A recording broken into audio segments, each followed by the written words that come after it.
break, so no breaks for me today. Welcome back. Mere minutes later, welcome back to the Badlands. Wait, this isn't the Badlands? Well, not quite. So I want to explain how you get to the Badlands from East Plagues. Okay, this is great. Well, spit it out. Hey, dwarf, listen up. I got a job opportunity you're going to want to miss out on. We sent up from the Fuselight, a new goblin town, all the way down to the Badlands. A lot of money to be had down there, yes sir. Not nearly so many zombies. Or uptight, Argent paladin types. Nope, it's an untamed wilderness down there, and we're looking for someone like you to help us tame it. See you around, friend. And let's do it! There's even a warning saying, you're going to the Badlands. It's very far away. Are you sure you want to do this? So while we enjoy the ride here... Dreadfuse, I can answer that question very literally and specifically. In exactly 54 minutes, those lore runs will start going live to YouTube. Or that lore run. This lore run. The one I'm doing right now will start going live to YouTube. But it does make a lot of sense if you think about it, because the player character, even though they started low, you know, oh god, the music will go away, I swear. Even though we started off as just another adventurer in vanilla, and then a decently placed adventurer in BC, you know, the power creep has been going up, and I like that. It's one thing that really helps flesh out the player characters, the fact that we didn't start out super empowered. We had to earn it. We had to work our way up from nothing, from dirt, in order to be at the point where we could be the incredible apex of power that we are now. But again, the idea here is the Final Fantasy V effect. The crystals didn't just give us all this power and now we're destined fated people. The crystals gave us the tools in FF5. We still had to go out and earn that power. We had to get skill with this new abilities. So again, it's the difference between being handed the victory and being handed the tools to accomplish victory. So I'm okay with the Titan Soul empowering us and making us the player characters, because that has given us the tools to work ourselves from the guy who kills boars at level 1 to the guy who defeats, you know, all the Legion at level 100 or whatever, right? We killed Archimonde, for God's sakes. Think about that for a moment. We killed Archimonde. So it does make a lot of sense why we can accomplish such incredible things with the tools at our disposal. This also further helps add to why the old gods are actually dead. Although that is still speculative, I'll admit, but at this point I'm like 99% convinced that we have in fact killed the old gods. Killed the old gods. Because, you know, that empowerment.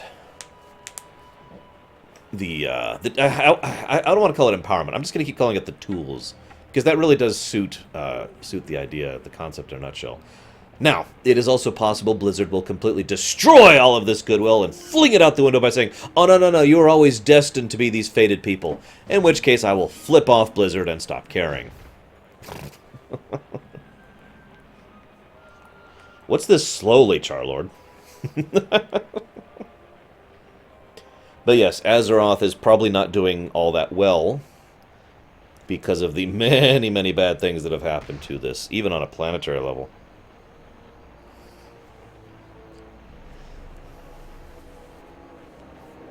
It is, as I said, Cloudy, still debatable. I'll admit that. But based on everything we've seen so far, yeah, I'm very convinced of that. A story time. Well, considering WoW's story is still going, the Empire hasn't actually fixed it yet. Although they have been keeping a certain Sargeras away from the planet for a few years. That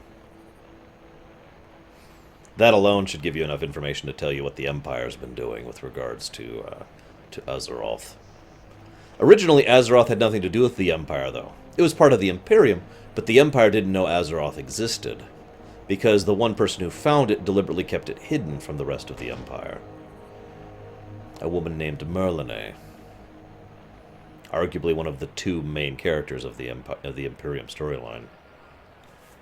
Also, behold the Twilight Bastion! Anyways, I should text him about that really quick.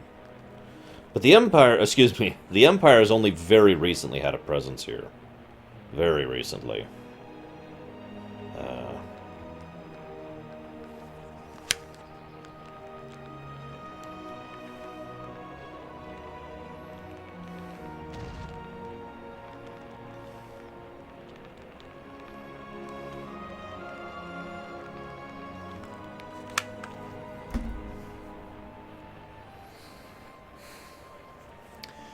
We don't know exactly how much Wrathion knows, except for the fact that he did speak with Aman'Thul's voice about things that Aman'Thul knew in Pandaria. So either he knows everything that Aman'Thul knew, or he knows enough that Aman'Thul knew. Take your pick on that one. But we don't know exactly. Does Saints Row exist in the Imperium? No. What's game theory? Oh, right, that... Yeah, I know what game theory is, sorry. Time is money, friend. Nice landing. Have a good one. This dwarf is paradise. I've always wanted to live in a nice quiet place down by the sea so I can focus on my explosions without any distractions. That does sound like paradise to a goblin. Quiet's not for everybody, though. Especially the adventure and hero type like you. We've installed a teleporter on the backside of town that'll take you up to the top of the cliffs. Then you can have a quick ride west into Fuselight proper. That should be more enough for you to do them. Tell them Flo sent Be good. Okay. This is great, by the way. There's this whole town here filled with quality explosions. And there's just bombs everywhere. That's all he does. He just practices explosions. That's it. This just sounds like the paradise for a goblin, doesn't it?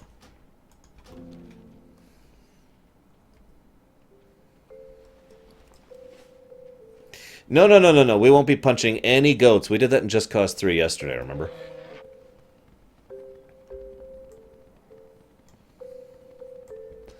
By the way, exploding sheep are real.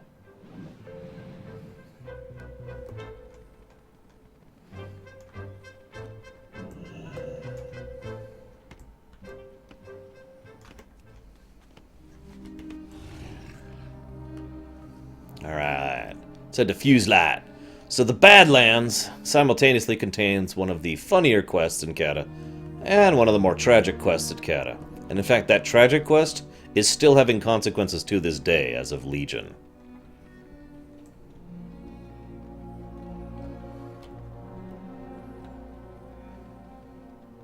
Oh god, I remember exploding sheep and worms.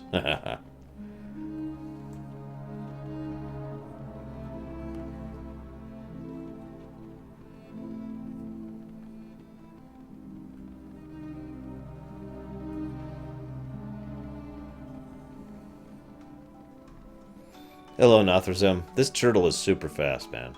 You have no idea. Whoa, you... Okay there, buddy? That pod racer looks like it's had some better days. Oh, well, I'm sure it's fine.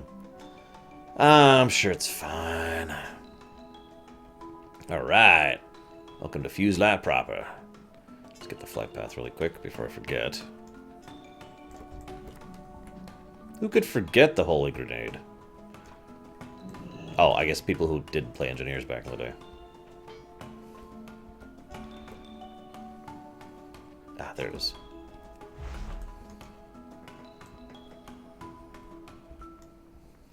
Can I show you my wares? Pleasure doing business. I'd really with rather ya. you not, ma'am. Too short for me. Although I guess I am a dwarf right now, so maybe?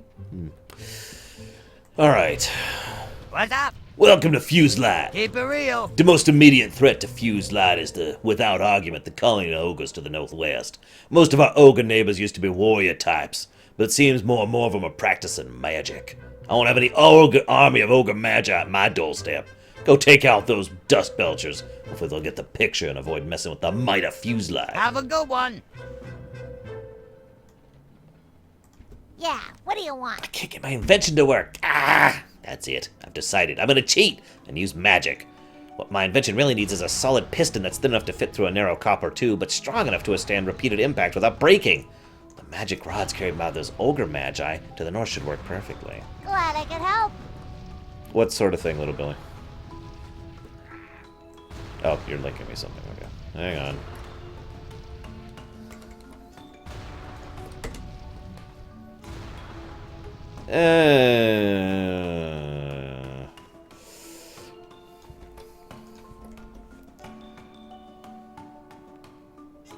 Yes and no, respectively, little Billy. Would you stop linking me stuff? It's the last link I'm looking at, then I'm going to start ignoring them.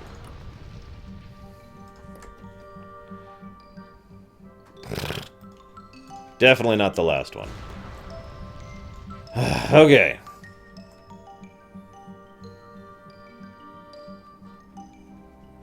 I'm sure Twitch will be fine, Jay. Alright, let's take out some ogre scum. What am I? I'm a hunter of death to the ogres. So, believe it or not, there's not a huge amount of lore to share about the Badlands. There is some speculation that can be given here. For example, did you know that this place used to be a lush, thriving place of green and foliage? Now, I know what you're saying. Oh, come on, Arsh. Every place used to be a lush green foliage. Well, okay, fair enough. But I mention it, I bring it up, because this is one of 3 locations which used to have life in them and don't anymore, and also happen to be the center of Titan facilities. Yes for the first one, no for the second 2, Little Billy. Is what my answer was. So, I've had the theory for several times. Oh, I have no idea, Brand, excuse me. I've had the theory several times now that the Titan facilities actually literally drain the life out of the surrounding terrain in order to function, in order to power them. I kind of point that out because Ulduar, Uldum, and Uldaman all have the exact same concept. Titan facility and dead terrain. The only difference is that the Storm Peaks are a wintry form of desert, whereas these 2 are the more traditional forms of lifeless deserts. The Badlands is, however, one of the more visibly changed zones in Kata. Not just because the quests have been completely overhauled to actually be fun, but because of that. Believe it or not, that giant path of destruction and the plateaus that have been chopped off, that didn't used to be here. But we'll show that off a little bit more in just a minute. What do you mean most difficulty with Notherzum? You mean lore-wise, or what? Welcome, friend. I don't like to stoop to magic in my inventions, but this is somewhat of an emergency. Perfect fit. My goat puncher's finally finished! We have a little bit of a goat problem here. In case you haven't noticed, they'll eat anything, and they seem to take a liking to piles of cogs and gears we have leaving them sitting around. It's really getting annoying. You'll find most of the billy goats wandering around the edge of town. Use this device on them to give a little, nudge. Hey, how you I wonder where doing? the ogre magi are coming from. Curious times indeed. On to other matters. I have a package that needs deliberation. Young lady came by our town not long ago looking for compressed blasting powder, a tempered mithril bomb casing, and some safety goggles. Naturally, we had plenty of all of it, but the safety goggles were a little hard to find. Long story short, I've got the goggles, but she's already moved on. Will you bring these to her? Keep it real.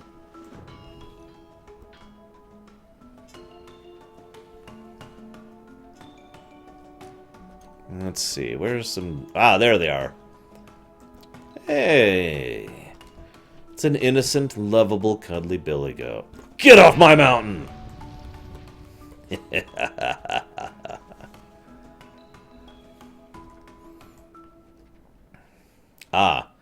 Well, I've never had that problem in Notherzum, but I'm going to just stick by Rogue, because Rogue has always been my least favorite class to play as. However, I will admit that back in the day, playing a druid sucked until you hit about level 15 or whatever it was. Kaplong! Bamf!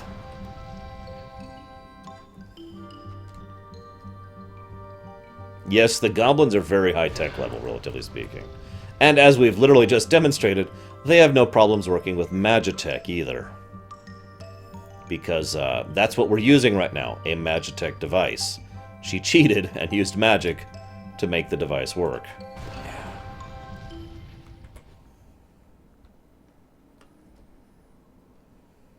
I'm telling you, Bregwin, we need to make you try all the classes.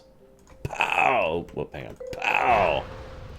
I love punching goats. Ba-da-da-da-da-da.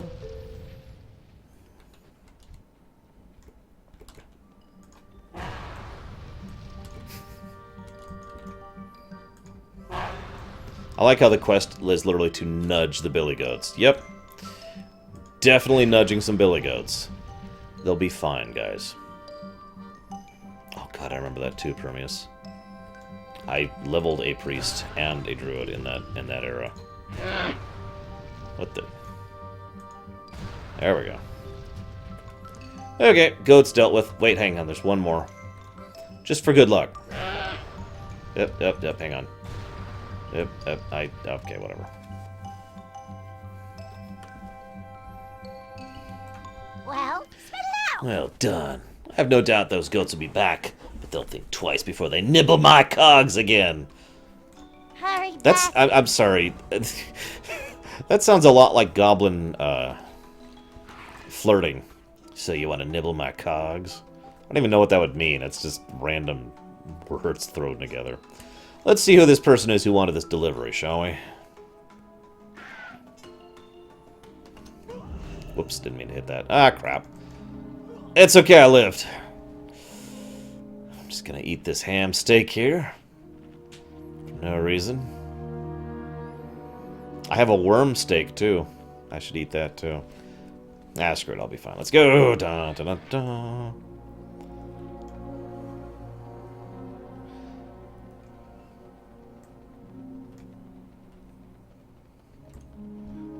Black dragons over here. Interesting. Not sure I want to deal with these guys. I am going to have to loot these because I've never gotten the black dragon pet. Yeah, I won't get it, but, you know, I have to at least check. Alright. It appears to be a goblin woman. Hello, goblin. What do you mean, Permeus? You mean this ability? Ah, you found me. Good.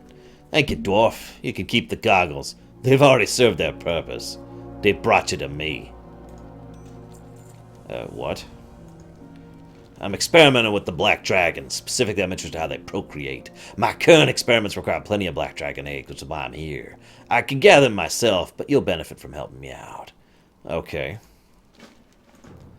I also need a favor from you. I need to capture the bodies of black dragon whelplings. Slay them and bring their corpses to me. Okay. So we're helping a random goblin experimenting on black dragons. This does not bode well.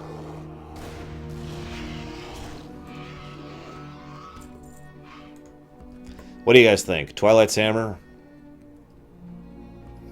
Yeah, I hit it at the wrong time, Permeus. I'm guessing you didn't catch that. Because, yeah. I hit it too early, basically. Or too late, depending on how you think of that. So yeah, this could be Twilight's hammer. Actually, given this is canon, this is probably Twilight's hammer. Back in the day, this might have been the Scourge, but since they don't really exist anymore, it's definitely not them. And of course, this place is farmed to crap because people are trying to get the pet, so I gotta fight for spawns because other players.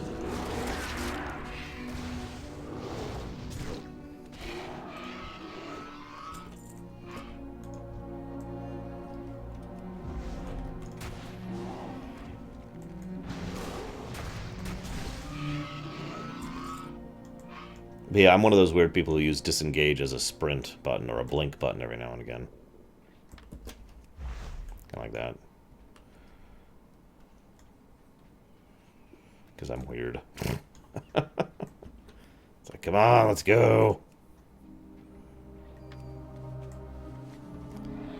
So as a brief reminder, all black dragons, with literally one exception, at this point in history, have the corruption of the old gods within them, which basically makes them chaotic and evil. And I'm not saying that to be disingenuous, I mean literally. They are simply chaotic by nature and evil by nature. The ones who actually manage to accomplish things are those who are exceptionally skilled, intelligent, or disciplined, who can actually organize and coordinate the other black dragons and do something about it. Nefarian was a rare exception. He was actually quite brilliant overall for a black dragon, and it's no wonder that he, well, let's just say he came pretty close to bringing Azeroth to its knees, if not for the fact that his bumbling sister probably helped ruin it for him, and the fact that he had a little bit of an overconfidence problem. VR, so I can only assume you mean virtual reality by that. To which I'm going to go ahead and say no. Other than the stuff that I've already seen, it doesn't work well with me. Glasses. And it makes me feel kind of sick. It's also not actual VR. It's fake VR. And it's a gimmick. And it's dumb, and I hate it. And I want to kill it in the face with... But no, seriously, I'm not interested in VR. I'm not interested in fake VR. AR, that's got some future. He probably does not dread Fuse, but then again, his ability to get information is top-notch, especially after he took over Ravenholm, so... Such a Black Dragon move, by the way.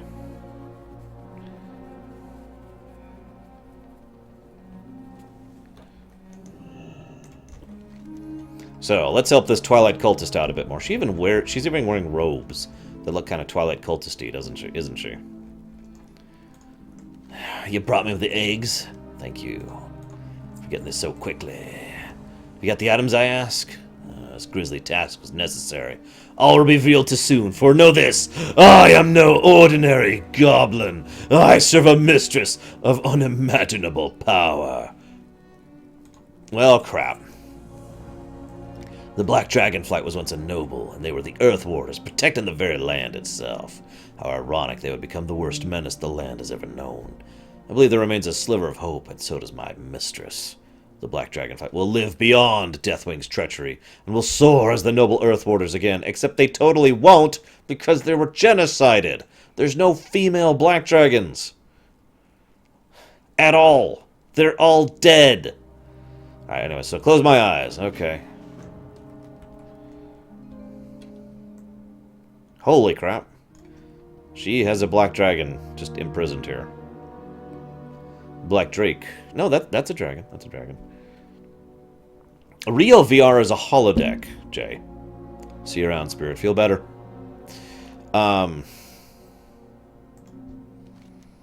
We'll find a shred of good within these dragons. Whether it's in the wild eggs you found, the bodies of the whelps, or the eggs we encouraged Nixandra to lay, we'll find an untainted Black Dragon. Nixandra's being held against her will. She's hidden from her brood right in the middle of their breeding grounds. She lays eggs, but they'll be taken away before she can see them hatch. Cruel? Perhaps. But not nearly as cruel as the treatment of their Dragonflight showed my mistress.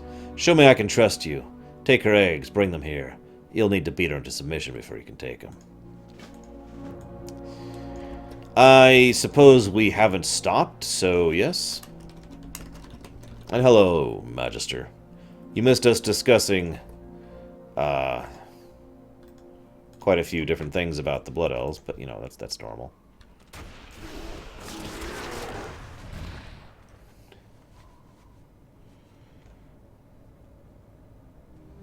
Takes absolutely forever to loot these.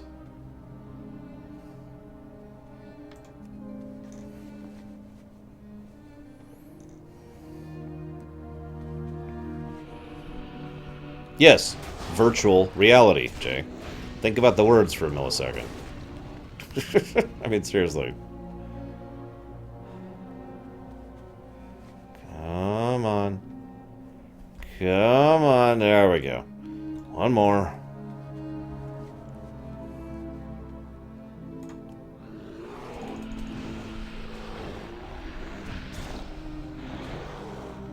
Got it. Jeez Louise. Oh, I have no idea, Magister. Yeah, I know, right, Dread? Remember, Deutsch, this is for the good of the Black Dragonflight. We're here to redeem them, not hurt them. But this is a step in their recovery. This is but a step in their recovery.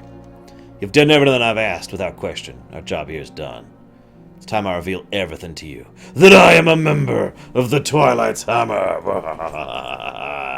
As I hinted earlier, I am no ordinary goblin. Although you may have guessed my true identity. Allow me to show you my true form. Deathwing's madness overcomes him. And she's a red dragon. She's not anything evil. We must take this opportunity to steal his black dragons from beneath him. We will remake the black dragons as they were intended to be, warders of the earth.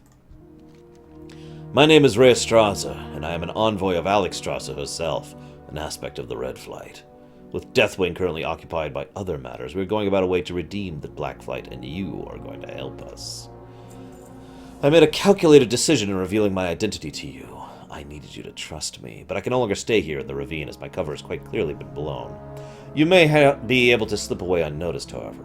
Here, take the results of your research and bring them west. At Agamon's End, you'll find a gnome who knows what to do with these. Hurry, you mustn't loiter longer than necessary.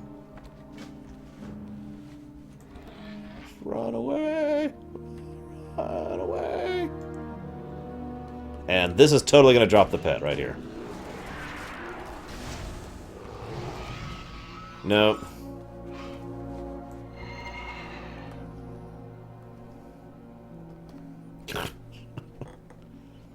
My overall point, Jay, is if what you are describing as virtual reality is, in my honest opinion, completely pointless. It's like a Wiimote. There's no tactile feedback. There's no sensation of immersion. It's just, look, you're doing a thing and then something else is happening that's tangentially related to that.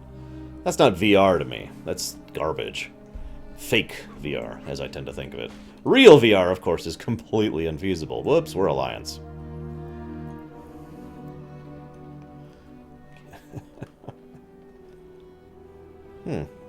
They found another chunk of the Uldaman here, it looks like. Uldaman, like all the other Uldas, is a lot larger than it looks. Uldaman itself is up here, but as you can see, it stretches all the way down here because Titans.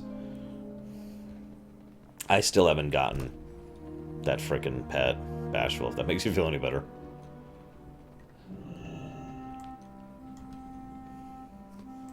Can I help you? Dr. H. Blam, at your service. How can I be of assistance today? Ooh, science stuff. Let's see what you got here. Wild eggs? Ugh, useless. These are never any good. Ooh, what's this? Some sort of pre-engineered egg. This looks promising. I don't want to know what Ray had to do to get it. Oh, yes, some nice corpses. Okay, I'll see what I can do. I'll need some time to analyze these samples, as well as break from this Trog shooting duty. Go man one of my turrets and take out as many Trogs as you can. I'll be here studying. Okay. Be seeing you. It's time to kill some Trogs.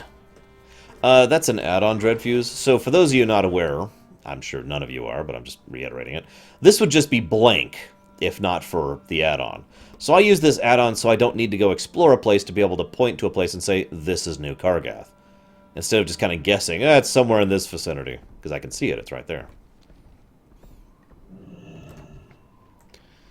Death to the Trogs. Death to the Trogs. Come on. Come on, hit me, Trogs. Come on. Come at me, Trogs.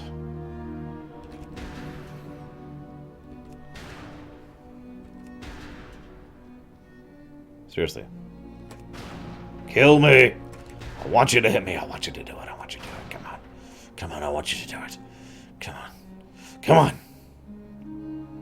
No? So, this is probably a good time to talk about the Black Dragonflight in general, because I probably haven't really gone over that stuff yet. So, the... Yay, first wave. The Black Dragonflight... Okay, so let's rewind a little bit. Naltharion the Earth Warder was the proto-drake that was empowered by the Keepers of the Titans in order to actually have the power of the Earth Warder. The benefit, is I could yawn, and have the power to actually manipulate and change the lands, dredging up seas and forming the Earth, that kind of a thing. The detriment was he always felt the weight of the Earth itself, pretty much the crust of the planet. In fact, it drove him absolutely insane, even before the old gods got involved. Because it was literally as if he felt he was constantly suffocating under the weight of all of the weight of the entire planet. It was described as being absolutely horrific. The second problem is when you're directly tied to the depths of the Earth, which happen to include old gods. Yeah. So, the depths of the Earth and the old gods, basically, long story short, the old gods started going, Jim, dark magic. Jim, dark magic. Oh, sorry, wrong setting. The old gods started whispering to him and being like, you could kill everyone. They were a little more subtle than that. In fact, they took a fairly large amount of time to do that. Did we, Narlex? Was Loken the one who did that?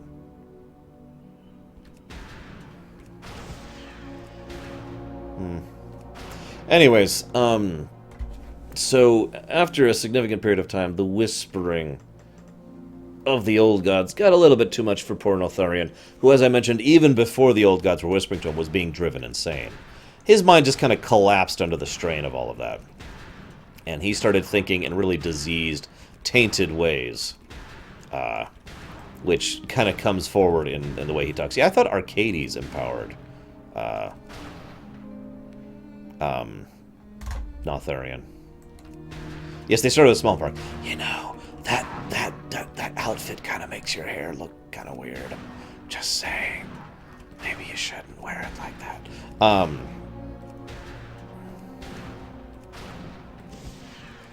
Yeah, we're done. After he crafted the Dragon Soul, which was an extremely powerful artifact, its power was so much that even being an aspect like he was, of being literally empowered and crafted by the Keepers, it was too much for him. Started ripping him apart. Literally, physically ripping him apart using that power. There's a reason he's got those giant elementium plates keeping him together. And he's had to periodically add new plates every now and again because of, everything he's gone through. He hasn't been idle after all the entire time. Hang on just a second. So, all of the Black Dragons after him have the same exact problem, namely, the fact that they are twisted, corrupted by the Old Gods. In fact, it has been argued, and I actually agree with this, that you could effectively consider the Black Dragons, and I mean all of the Black Dragons, other than the two exceptions, to be Type 3A undead. Not literally, of course, but in every way functionally. They're not really the people that they should be. They are, in fact, a twisted, warped, evil reflection of what they should be, due to the absence of a soul in the case of the undead, and the presence of the Old Gods in the case of the Black Dragons. So they're all, like I said, horribly twisted, deformed people, and have been since forever. This is not the first time, by the way, that Alexstrasza or the Red Dragons have been trying to redeem Black Dragons. And yes, Schmeidolf, that is correct. Hi, how are you? The more recent Elementium plates were actually crafted by the Twilight's Hammer. In fact, we will actually be seeing the site where they did that when we go into the place where they did that. The results are in! I've identified traces of corruption in all 3 samples. Ray will be quite disappointed. Off and away. I've got an idea. It's a bit of a long shot. Thankfully, long shots are a specialty of mine. North of here, the Explorers League has uncovered a new set of Titan ruins beneath the sands. If there's anything older and wiser than dragons, it's Titans. Heck, I've heard rumors that Titans created the dragons. Talk to the Prospector Durin and he'll have more information about them. Yeah, what? I told you, it's a long shot. Alrighty then. The funny thing is, I don't get why no one else has thought to do this before now. Well, that's not true. I thought about it for 3 seconds and I figured out why nobody's thought to do this before. See, the number of people who fit... we've got like a Venn diagram, okay? So there's the group of people who understand and know... Oh, I need to go back there. Understand and know who and what the Titans are and what they can do. There's the group of people who have an interest in trying to redeem the Black Dragons. There's no overlap here, is what I'm trying to say. There's no people in both groups. So by what amounts to happenstance, this guy suggested as a long shot, even though this is probably the solution all along. Since we know for a fact that Old God corruption can be removed with the pure arcane order that the Titans embody. Oops. An alliance run? No, I never do that on my Dwarf Magister. Here we go. Gotta get a picture with the big old gun there.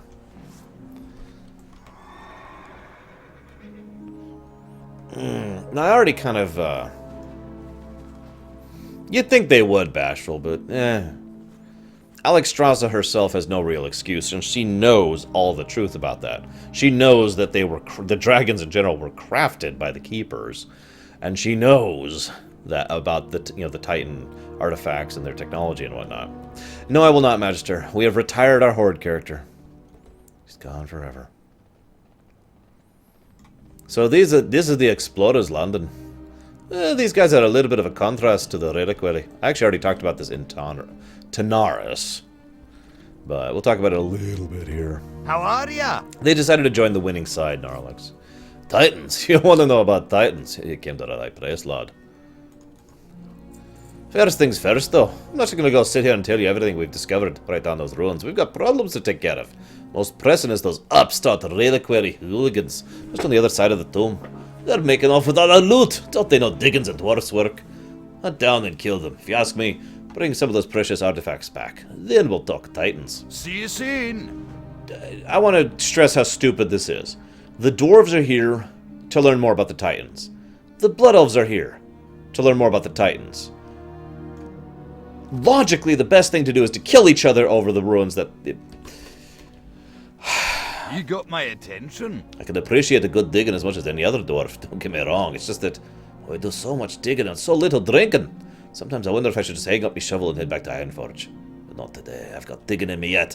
Those dark iron dwarves at Habitorus, they have a powerful fine beer.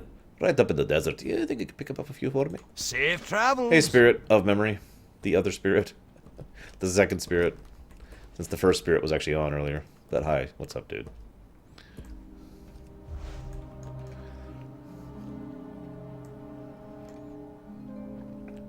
So, the Dark Iron Dwarves back in Vanilla were a little more prolific here. Nowadays, they're not really a power in the region, and that's obvious because these are Shadowforge. And as we've already described, the Shadowforge Dwarves are pathetic compared to what they used to be. Hardly any of the backing or resources or power that they once held, really. But they do have some Shadow Stout. At least the Dark Irons can appreciate a good beer. Yes, of course, Spirit. The original Spirit. You know, Spirit. As opposed to Spirit. Anyways, but the Dark Irons were here... hang on. Oh, there we go. For reasons that has never actually been explained. Other than the fact that this was territory they were trying to claim. When I say try to claim, though, I gotta make my statement clear. This is pretty much the border of the Bronzebeards and the Dark Iron forces. In fact, that's pretty much the border up there. Now there's a giant chasm there that didn't used to be there, but, you know, whatever. You know how those chasms go. So, the Dark Irons were, the Shadowforge. Well, I should just call them the Dark Irons. The Dark Irons were actually fairly well entrenched here. The Bronzebeards and the Horde were kind of the invaders in this region. For a little bit of evidence of what I'm talking about, you see that dwarven fortress built into the mountains there? That's a Dark Iron dwarf fortress right there. To give you an idea of how seriously they took their holdings in the Badlands. I kind of find this funny because this is very indicative of how incredibly short-sighted the old Dark Iron Empire was. It's like, alright, we're going to build all the resources and go and take a worthless plot of land so we can say that it's ours! Now, in fairness, there's actually two other reasons why it is valuable to do so. Number one, and most importantly, it's a good military front outpost to deal with the Bronzebeards, since the Bronzebeards are always going to be a problem. The second reason it's a good thing to be here is Uldaman. So you see, for those of you not aware, the Dark Irons were fully aware of the Uldaman and all its resources and significance. In fact, the Dark Irons were so interested in Uldaman, it actually makes me wonder if they weren't pushed in that direction by one of the other forces controlling the strings, like the Twilight's Hammer. We'll be seeing more of the Dark Iron when we actually get to Uldaman later, but long story short, I think that's the primary reason they were here. Just my take on it.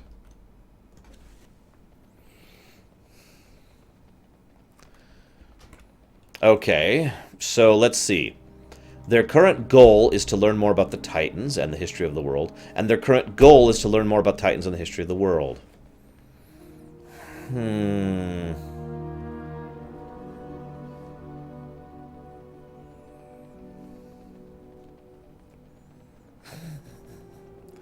Yeah, sorry. There are legitimate reasons to be at war or to be in conflict with each other.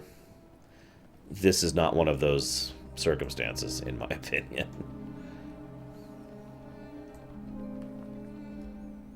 There's the Horde camp, by the way.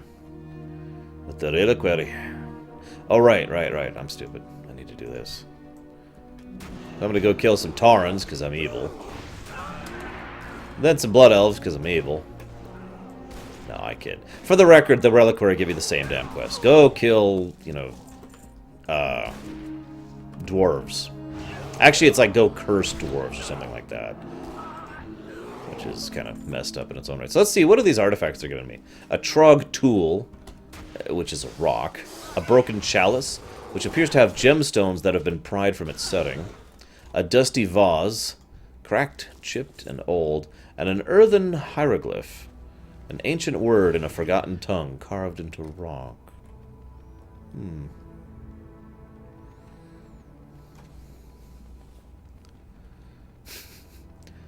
I know, Dreadfuse. It's still dumb. We all know it's dumb. Both sides just need to be told to go into the corner and put on their dunce hats. What's on your mind? Ugh. He instantly downs a mug of Shadow Stout. Oh, this stuff's strong! I know they had beer, but I never expected them to have Shadow Stout. It's my favorite Shadow beer. I like the idea that Shadow beer is literally beer that's been infused with void. So it, like, takes away from you. And that adds to the feeling of being drunk, because it's ripping away some of your soul. I've got a little proposition for you, if you're interested. Those Dark Irons were here before Durden and his crew arrived. That means that once the Titan ruins open up, the Dark Irons were the first one in there, looting all the good stuff. Oh, but they still got all those treasures locked up in Angar Fortress. You have more than proven your ability to whop a dwarf. Head in there and whop your way to Titan treasure. I'd go, but I'm drunk. Watch your back. Hi. Oh, your bags look heavy. With liberated artifacts, I assume. Chalice, worthless, vase, counterfeit, hieroglyph, interesting but common. What's this? I've never seen Trog craftsmanship of this caliber. You have stumbled onto something rare indeed. I love that, by the way. Of the 4 artifacts we got, the only thing that was valuable was the rock. Off with you. Once those reliquary honks got here, we panicked. We all just started looting indiscriminately. A lot of bad archaeology happened that day. Luckily, Olga happened upon this little small jade statue. Thought it might be key of some sort, but we can't figure out what it opens. Watch your back. We very nearly had the statue stolen from us by one of the Bloodwater's reliquary stooges. We managed to catch him in the act, and we've retrieved the statue, but it hasn't really paid off. Okay. Off with you. Sentinel's Pawn, Warden's Pawn. Let's do this. First, let's go with looting. We're going loot and gonna be shoot and gonna kill all the guys. Oh, sorry, guys. Actually, the Explorers League isn't really, like, adherent to the Alliance. They're technically beholden to the Alliance, but they don't really swear loyalty to them. The Reliquary League is a little more debatable. They're loyal to the Blood Elves. And that will come up a lot when we get to, well, a couple of other quests, but most importantly, when we get to Pandaria. And the political distinctions between loyal to the Blood Elves and loyal to the Horde kind of become a relevant problem.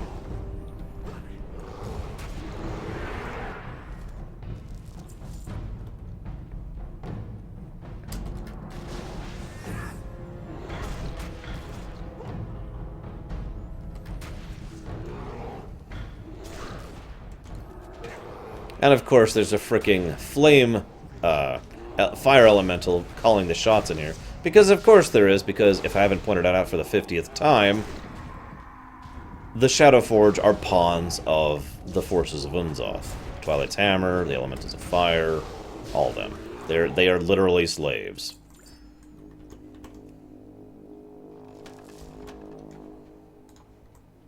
The repository of ancient lore, chiseled into polished granite.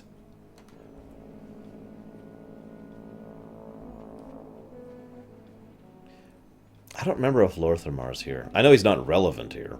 Lorthamar isn't, let's be honest with ourselves, he's not a relevant character, except for one quest in BC, one quest in Wrath, which is like a quest only certain classes can even do, and then all of Pandaria.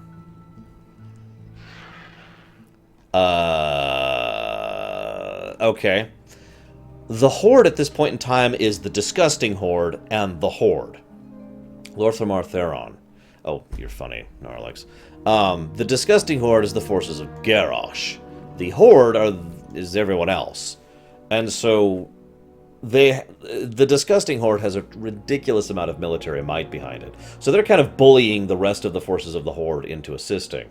But Lorthamar and Sylvanas both have no real loyalty to the Disgusting Horde. So you end up going on several expeditions in Pandaria on behalf of the Reliquary, and end up finding quite a few very important things. And as you're finding those important things, it comes across the attention of Garrosh, who then takes those things for the Disgusting Horde. Meanwhile, on the other side of things, the Blood Elves try to claim quite a few artifacts solely for their own purposes, and that leads to some conflict with the Alliance, and then we have the best scene in the universe, the end. What can I do for ya? Back so soon. Oh, there's some treasure. I was beginning to worry these weren't Titan ruins after all. I'll show these to Darden. Thanks again. See you soon. Yes, the racist, bigoted, warmongering, idiotic Horde. Or the Disgusting Horde, as I usually summarize it. The official term for the Disgusting Horde is actually the True Horde. You could probably understand why I don't like using the term the True Horde, because I really, really disagree with that as a concept. Calling that organization the True Horde kind of just leaves a bad taste in my mouth. For those curious, the official designations of all the hordes are the Demonic Horde, the Fell Horde, the Dark Horde, the Horde, the True Horde, the Iron Horde, and... Is that it? I feel like I'm missing one. No, I think that's it. So those are all the hordes. But the True Horde is the Disgusting Horde. The statue slides into the cold marble slab. As you place the statue in its place, several other stone statues appear in the room. One more rose-colored statue also appears in a small enclosure. You hear a voice. The Sentinel watches, the Sentinel protects. Okay. I'm with it. We can do that. Let's do it. So, I gotta be honest. I kind of wish there were more quests like this in the game.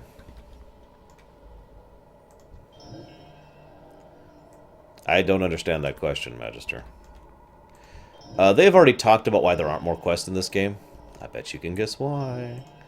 I bet it has to do with people complaining. Because that's all people do. Because people are terrible. There we go.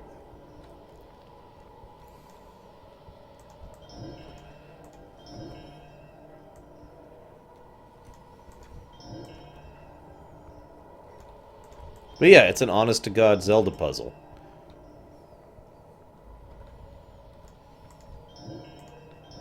Oh, no, that was right. There we go.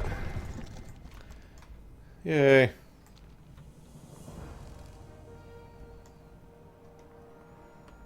Which is funny, because I've actually compared WoW to Zelda in many different ways, many different times, especially the bosses. Okay, Magister. To say, I'm with the Blood Elves on keeping those things for their own purposes.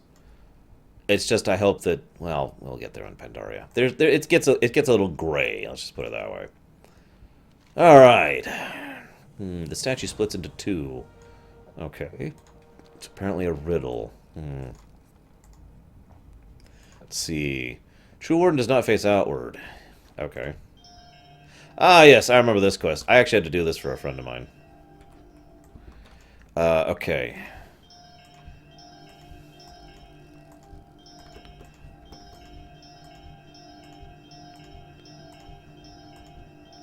Just give me a moment.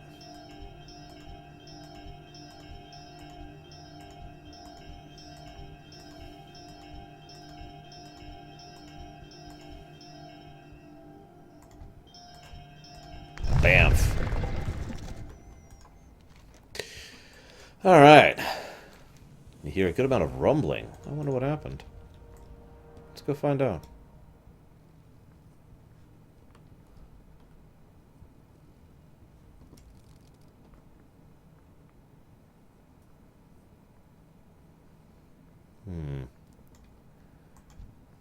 So this is the Warden. Let's give it the pawn. There we go. Okay. Not sure what happened there. Other than a whole lot of debris. Holy crap. Oh god, it's attacking me! TSW? Permius. Okay, well we've investigated that golem. Let's see what happens when we attack this one. Hey. Oh god, more debris. More debris. Look at that debris. Holy crap.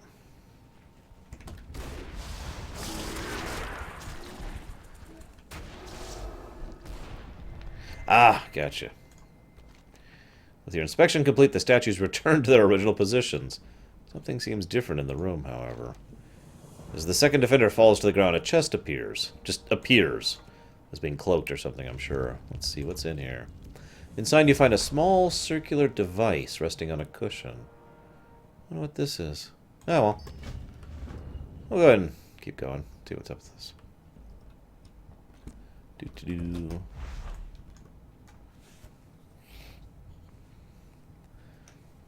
I wonder what we found. I wonder if it's actually a probe.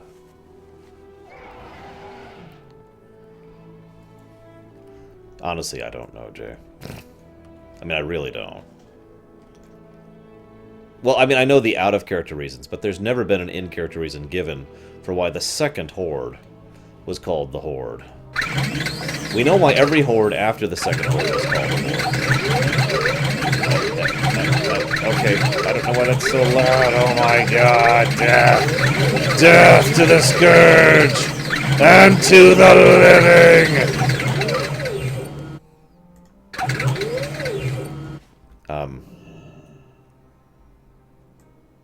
So anyways, as I was saying, I get why every other Horde is called the Horde, but I have no idea why the second Horde was called the Horde.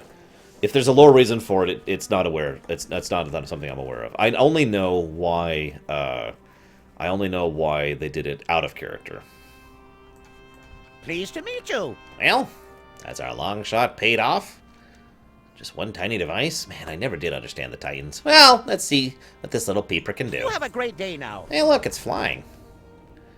Boot up protocol. Initiated. Scanning objective.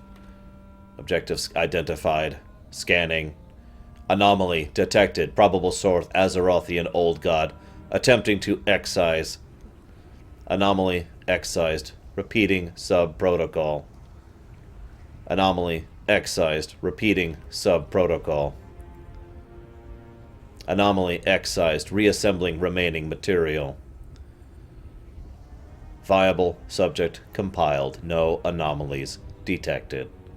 User objective protocol complete. Stasis protocol re-enabled. This right here is the level of technology the Titans have, by the way.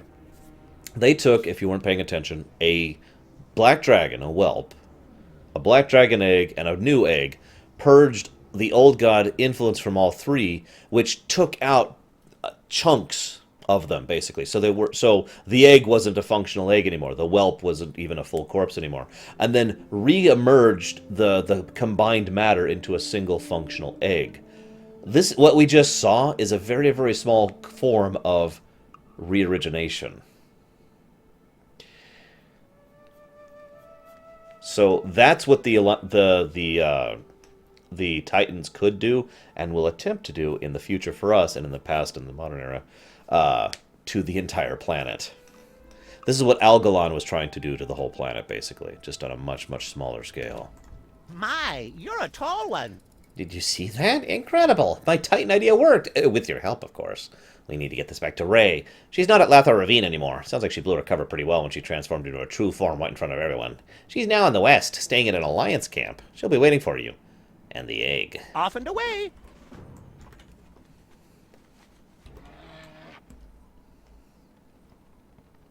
By the way, I apologize about the sound earlier.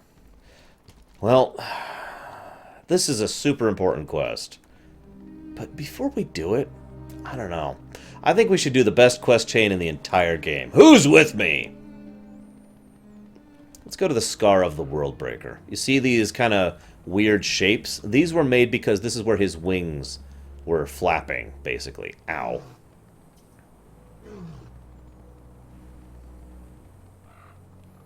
They weren't, Jay, I think is the easiest way to answer that. I do have a YouTube, actually. If you look for Lorerunner, you'll find me very quickly and easily. So yeah, this, like I said, his wings and his passage scorched off the plateaus there and made this area. Hey, look! It's 3 people who were quest givers all the way back in vanilla. Thildren the Lost, I actually referenced him. He was the crazy dwarf. Martek the Exiled, who was, it was another issue with him. And of course, Lucian Tosselwrench, the best of them all. So, Deathwings. Okay. Great to meet you. Deathwing made quite a mess when he passed through these parts. If it weren't for me, he'd probably still be laying waste to all the good people of the Badlands. What? You don't believe me? Fine, let me tell you the whole story. Safe travels. I remember it well. It was a bright, shiny day. I was just minding my own business when all of a sudden Deathwing appeared. This quest needs voice acting. I said to myself, I'm gonna punch that dragon in the face! I'm gonna punch that dragon in the face! Unfortunately, the Cataclysm had locked loose a bunch of angry elementals. Oh, you dag-blasted elementals! I'm gonna punch you too! It's time to punch the elementals in the face! I'm coming for you, Deathwing! Deathwing, God, that... Oh, yeah. Our ability is called Thildren's Fist. Plant an angry fist in any obstacle in your way. Death! Death! Yeah. By the way, if you can't tell the names of these enemies, literally their name right there is Dang Blasted Rock Elemental. Take that, dangerous enemy!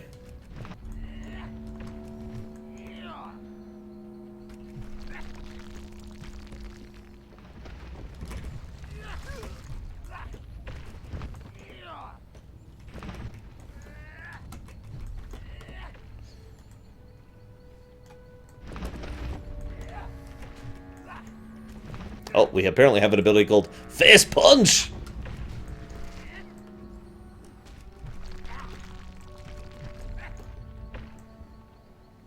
Alright, we're almost there. Time for the final climactic assault on Deathwing himself. Behold!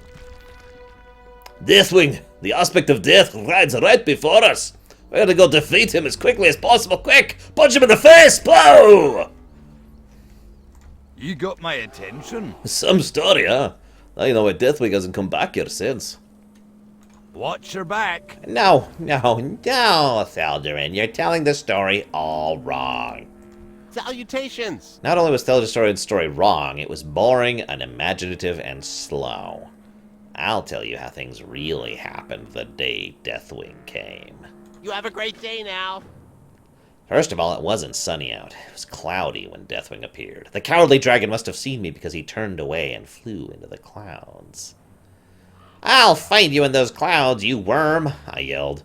And then I'll throw you to Kalimdor. Luckily, I'd been tinkering with my world-shrinking device. I decided I'd keep shrinking the world until I could reach the clouds. And now the greatest quest ever. Let's just shrink the world a little bit more. Little bit more. Little bit more. There we go. Gong, gong, gong. Yes, this really is the Badlands, if we were the size of these plateaus. That you are seeing things correctly. Once the world was small enough, I decided to hunt for Deathwing in the clouds. Let's see if we can find any clouds around here. There's a cloud. We must destroy it for Gnomeregan. Can't have gotten far.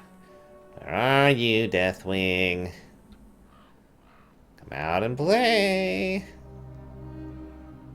God, we are going so fast right now, if you think about it. Where are you, dragon? Gnarlix makes a good point. We never fought the dragon form of Deathwing either. They actually had to kind of fiddle with the physics of this game a little bit to make this functional. For reasons I don't feel like going into right now. Basically, if you just increased your model size by a ton, and then increased the speed. This wouldn't work. They had to actually do a few things with the hitbox and whatnot. And they had to make up a new camera angle and a bunch of other fun stuff. They did a good job with this quest, is what I'm trying to say. Oh, I see another cloud up there. That cloud's as good as mine, except I can't reach it. Well, shoot. Yeah, by the way, for those of you not aware, world shrinkers are actually a thing in lore. When I find that dragon, I'm gonna throw him to Kalimdor. Yeah, we're playing a gnome right now, Rory.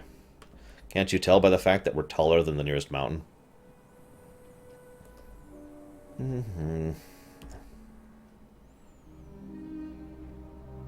Only the gnomes would come up with an idea that doesn't make you bigger, but shrinks the world instead.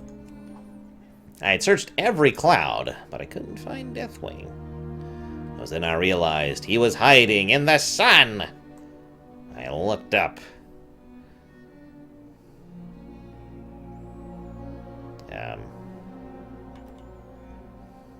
Come on. Let me... Dip. Hang on, I gotta find the sun really quick.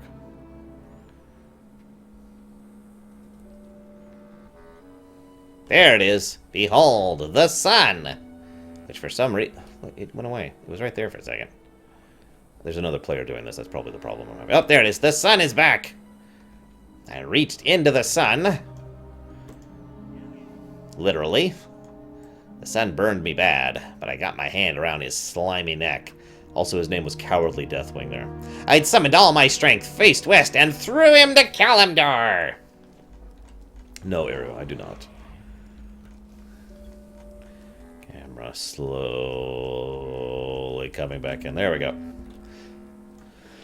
Hey, The end. No moral. be seeing you. Well, listen. You need to stop drinking right now. Hang on. Let's take a quick picture with the three. Oh, with the Worldbreaker. No, these three are more important than the Worldbreaker Scar. These three are amazing. Speak, friend.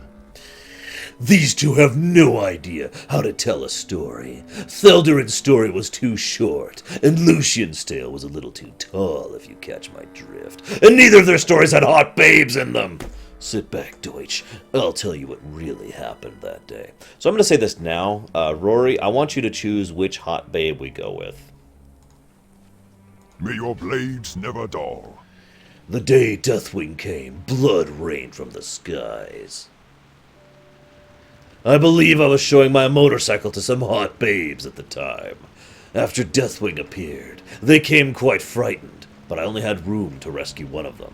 So there's an orc woman, a night elf woman, a human woman, and a blood elf male. Aha, the only blood elf charm. Seriously, it's the only blood elf charm. Who should we rescue, Rory? Which hot babe should we go with?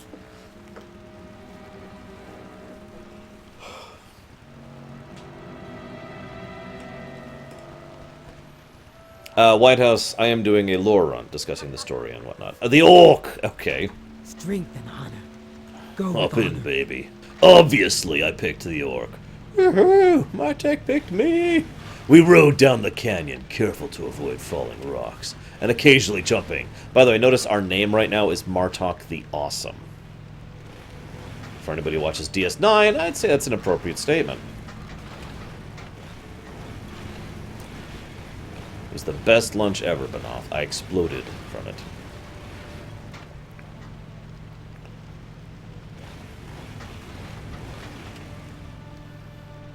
Gotta dodge all the fallen rocks.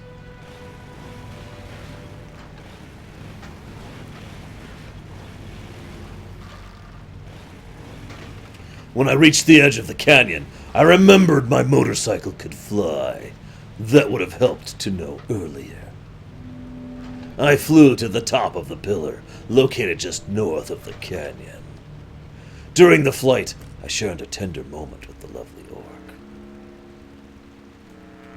She's doing the slash flirt, in case you're wondering what she was doing there. But then here he was, Deathwing. Up top the pillar I saw him, Deathwing. The time for the ultimate confrontation had arrived! I'm gonna punch that dragon in the face! Hey, stop it, Thilda. This is my story. Cut it out, guys. Quit interrupting. I'm just gonna be wandering back here. Fine. You don't get to hear about how I beat Deathwing in a knife fight. Your loss. Loktar. I can't believe those guys would interrupt me like that. My story was going so well, too. Oh well, thanks for sticking around so long. It's nice to have someone new to share tales with. I'm sure Lucian and Thaldarin feel the same way. Do you have any you'd like to share with us? Well, I've killed an old god. Twice. Yeah, that's too ridiculous. We all know that. Strength. Sorry about the interruption, Martek. You gotta admit, though, I made your story about 50 times better. Next drink's on me. Sure, Lava Dude. I'd love to hear it. So that was the best quest chain in the game. Everyone knows about that quest chain. I really kind of wish it was voice acted. And by kind of, I mean, I really wish it was voice acted.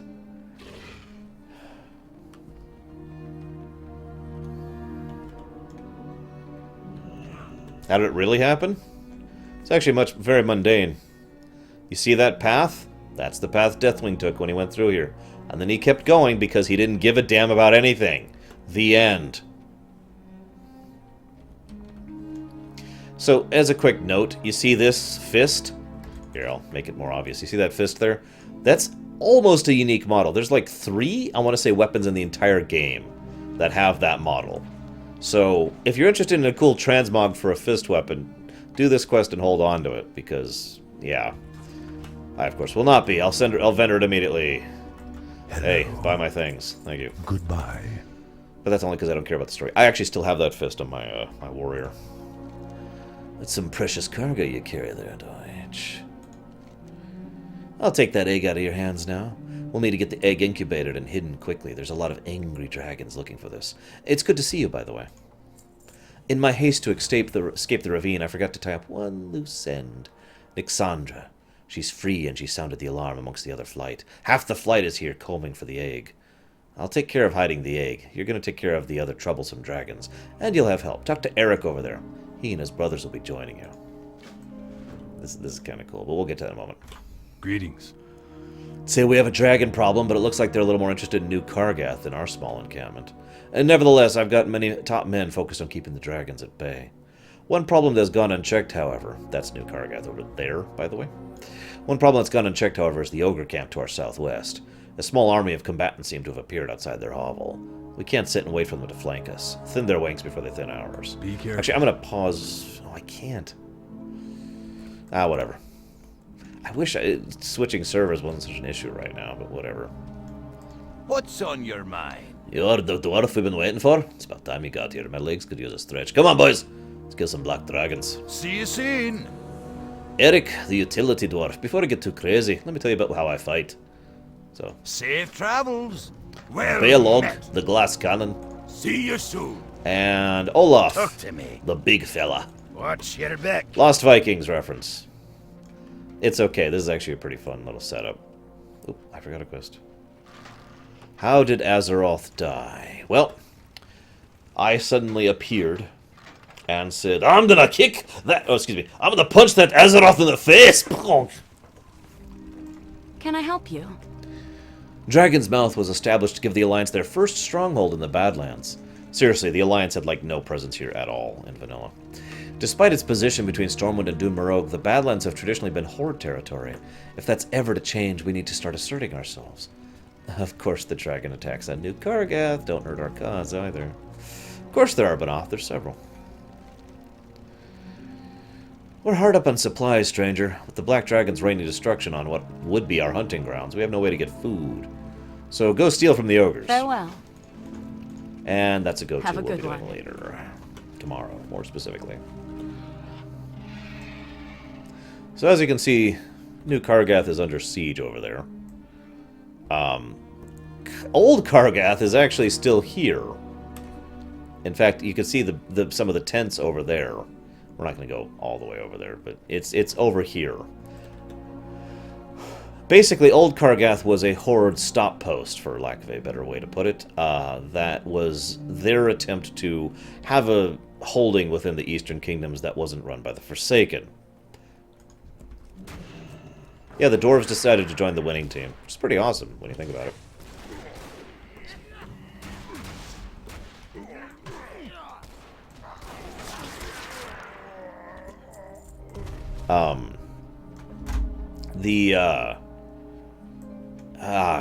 Brains. I suppose this is a good time to Zenny to talk about who the heck Kargath is. Kargath, this is going to sound really weird, is kind of venerated as a hero of the Horde. Now, if that doesn't sound weird to you, it's because you don't understand the fact that Kargath's, you know... Well, when we meet Kargath in Warlords, he's kind of a bastard. But at the same time, Kargath in Warlords is actually probably one of the nicer of the Warlords of Draenor, which is saying something. The reason he was such a hero, though, is after he, you know, finished... Well, okay, before he was corrupted by the Demonic Horde, he was considered one of the best orcs who was fighting against the tyranny of the Gorian Empire.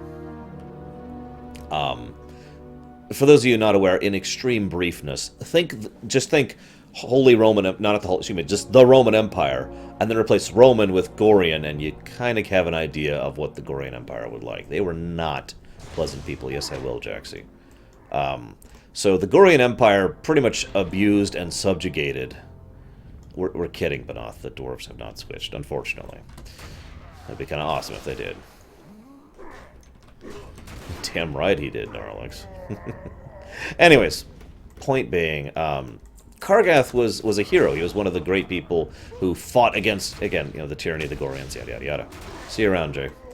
After the Demonic Horde became a thing, he was still one of the few people who fought against, you know, the overall oppression of the Orcish people, and therefore was venerated for that act, too. Then, through circumstances we're not going to go into, he ended up kind of back in Outland, or excuse me, in Draenor, before it became Outland. Then it became Outland, and then he became subjugated by Magtheridon. You always got to say it like that, Magtheridon. I love that name. And then, you know, pretty much immediately after that, ended up getting subjugated by Illidan and becoming the war chief of the Fell Horde as a result. So, as much as Kargath was an awesome person, he was a victim of the demon curse twice. It's a good question, Lava Dude. I'm not sure. It's the blade that the light sages used to execute people, so it could very well just be a weapon of light that Ganondorf's using to demonstrate his superiority. So that's who Kargath is, and why he's still considered a decent person amongst the Horde, despite the fact that he's a bad guy both times we actually find him. Now, Magtheridon. Oh, sorry, I just wanted to say it one more time.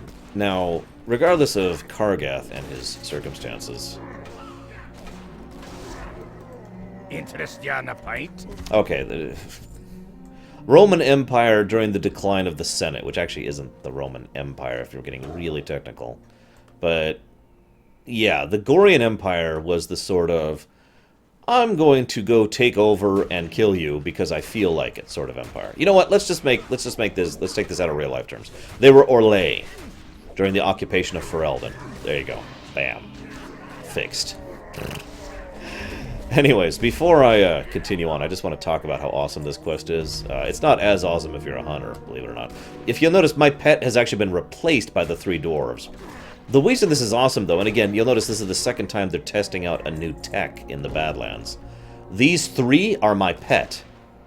Notice that I said singular. My one pet is being represented by these 3. I have a pet bar, which has an ability from each. Balog's Doom Shot. And then, wait, hang on. Do I need to... Oh, I need to be using their abilities. And then Eric's Charge, and then Olaf's Shield One, all that. So these are the 2 abilities across the 3 of them. So I have a single bar to control 3 characters, even though technically they're not, if you follow the way I'm going with this. Let's go and do that really quick. There we go. It's a neat little bit of tech. It's funny because this would actually later be used not in WoW, but in Heroes of the Storm, where you actually control these guys separately despite being a singular character, effectively. I need meat. Where's their meat?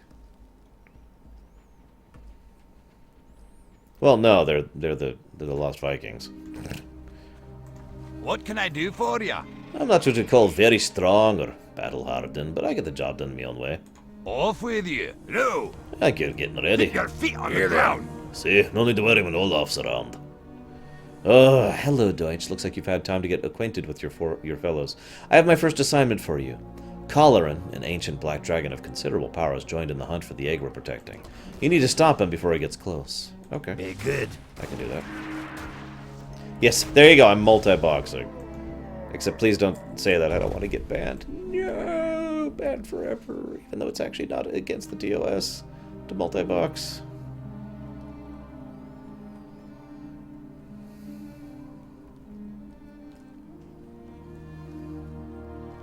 Excuse me.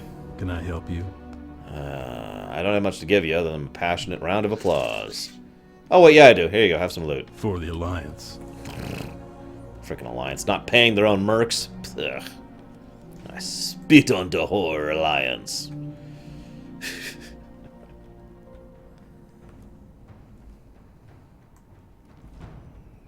You know the funny thing? You think Cataclysm gets across the point of how stupid the Horde Alliance war is? You ain't seen nothing. Wait till we get to Pandaria. Then we'll really talk about how stupid this war really is. Well, see, that's, in my opinion, different, Dreadfuse. In my opinion, the problem with multi-boxing and PvP for griefing or harassment isn't the multi-boxing. The problem there is the griefing and the harassment.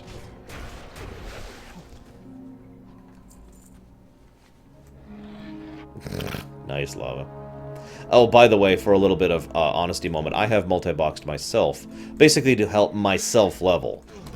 In other words, I would log on a friend of mine's account who has a healer, have them follow me around as a private heal bot, which enabled me to level much, much quicker, because I could completely ignore my own safety and just go, rah! And all I'd have to do is alt-tab back and forth between the two WoW clients. And I had a computer that could run WoW twice at the same time, so, you know.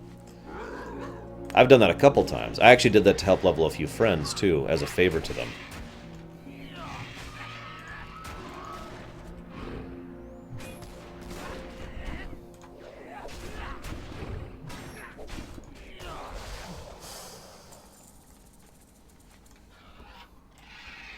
Now I gotta wait for a respawn. Do do do do do do do do do do. Okay, I gotta be honest. I like this song, but it's repeating a little bit too much. So we're gonna cut that off, and we're gonna go to the desert playlist. There are not many songs in the desert playlist, are there? Here, you know what? In honor of what Lava Dude just did. The dwarves have joined the Horde, finally. It's about damn time. They're gonna get a lot better beer with the ogres who also joined the Horde and the orcs than they are with, you know, the humans. I mean, who makes good beer amongst the Alliance? The dwarves do, but no one else.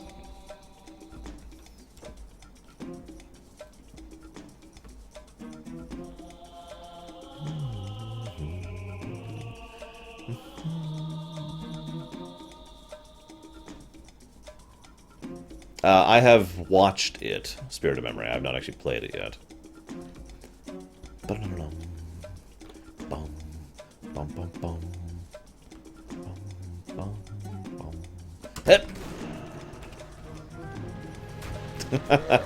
You say that, little Billy. I've technically already done Chimera runs of WoW, as I just indicated. It's called multi-boxing.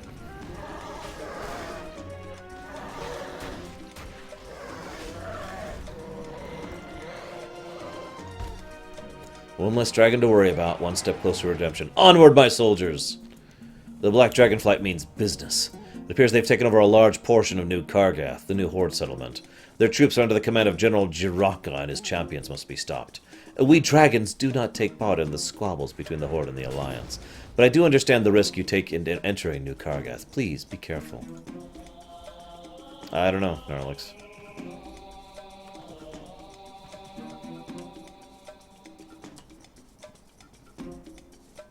Honestly, I'm a little surprised the dwarves haven't already joined the Horde. I mean, really, you know. And the gnomes join the Horde, and that pisses off the goblins, so the goblins join the Alliance. And then the Night Elves are like, no! And the Night Elves join the Horde. Is this before or after they lose their powers, Dreadfuse? Because before they lose their powers, that's a matter of, you know, what power do I want? After they lose their powers, it's more a political question. It's funny you say that, Lava Dude. I'm assuming you have not actually seen my ruminations on the Zelda series, where I talk about that concept in several of the games.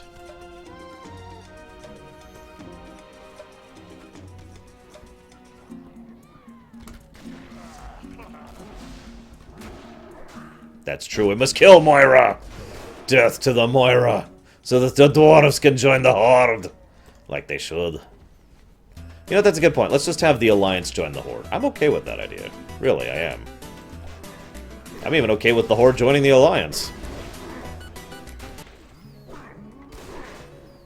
Whoops, hang on. There we go.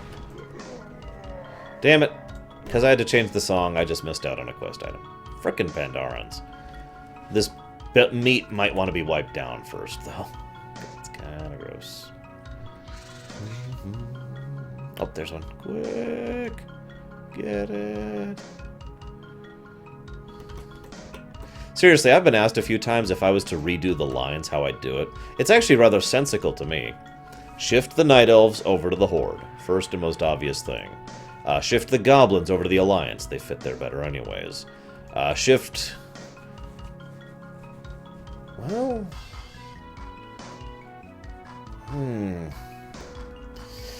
I'm torn on the Forsaken, because as I've tried to make clear as we were going through the Forsaken zones, there really are two groups of the Forsaken. There's Sylvanas' forces, and then there's the Forsaken. The dwarves should go over to the Horde side, absolutely.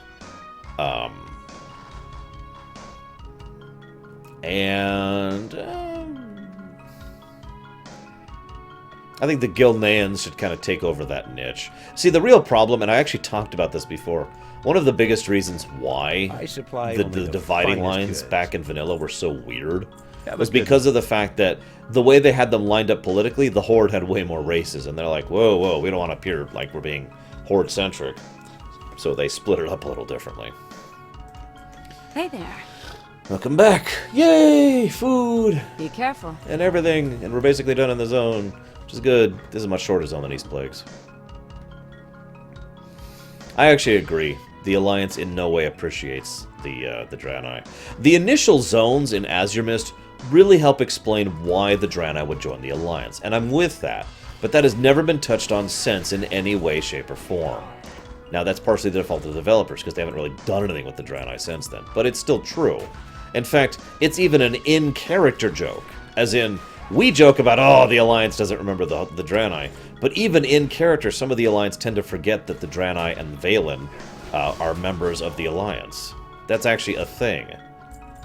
One word, Jaxie. Tauren. I've got a lot of other reasons too, but I mean, seriously. In lore, the Night Elves had zero reason to join the Alliance. It was literally just done in order to help that whole screwed up racial balance problem that I just mentioned. Kill everything!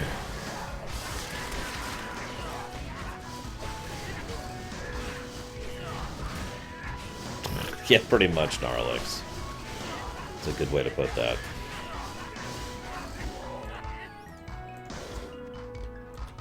Come, me dwarven allies. I like how we for dwarves of Dari and Dine want to drink from aldehyde. Oh, wait, sorry. Now, just imagine if the Draenei hadn't encountered the Night Elves, but instead encountered... Let's go with the Orcs, who would also know who the Eridar are. Just the same way the Night Elves did. Bam! Same overall circumstances. But instead, the Draenei end up getting closer to the Horde than they do to the Alliance.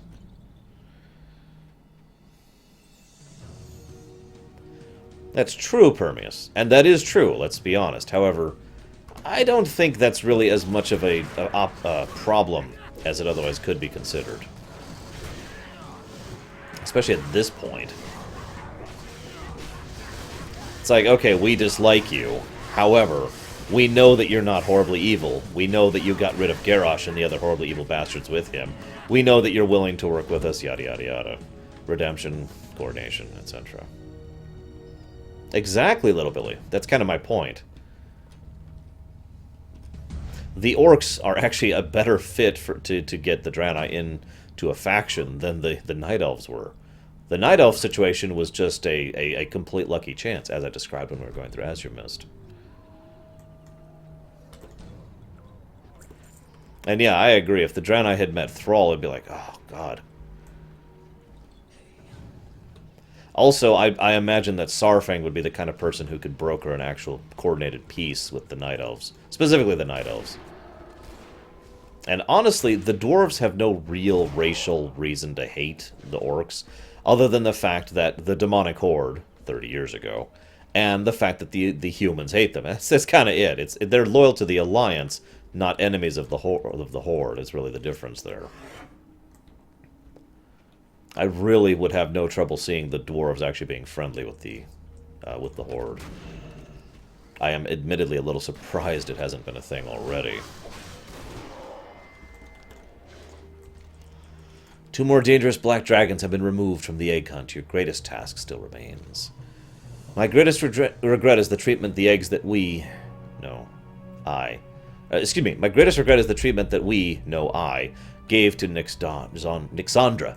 I forced her to lay eggs and performed experiments on them. Over and over and over again.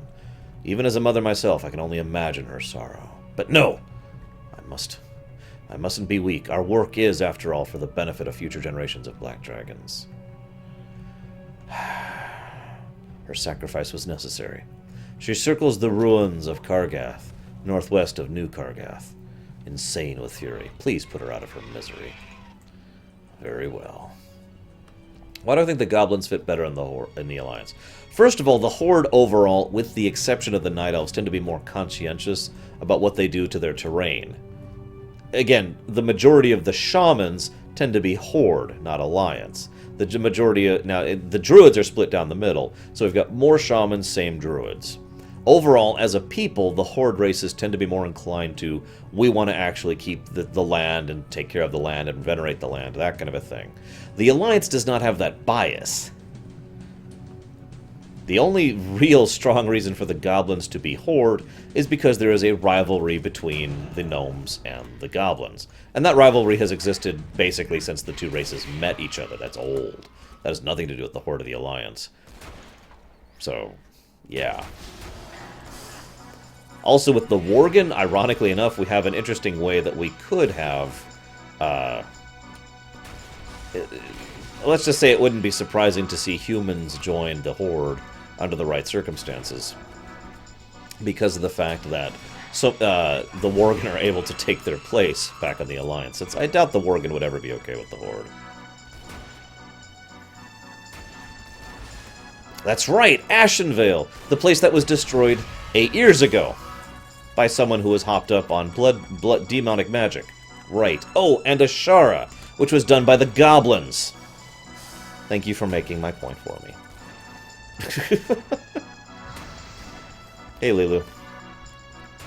Yeah, no, I firmly stand in my ideas, especially now that you made my point for me. So thank you for that.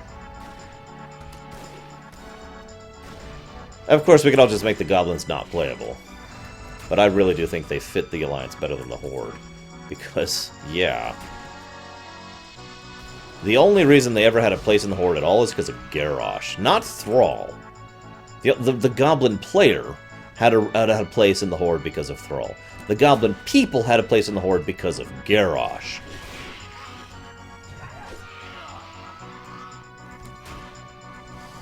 Not to my knowledge, no, Dreadfuse. Although, that doesn't make sense, because theoretically, any race should be able to be afflicted by the curse. Remember, it's actually originally a Night Elf curse, not a human curse. So theoretically, you should be able to have a Worgen that's any other race. I don't know, except possibly Forsaken, due to their nature. Where is she? Oh, she's behind me. There she is. Why didn't the Worgen hold a grudge against the Night Elves? The Worgen were saved by the Night Elves. It's hard to hold a grudge against someone who saved you. I know that's a weird concept, but there it is. Damn it.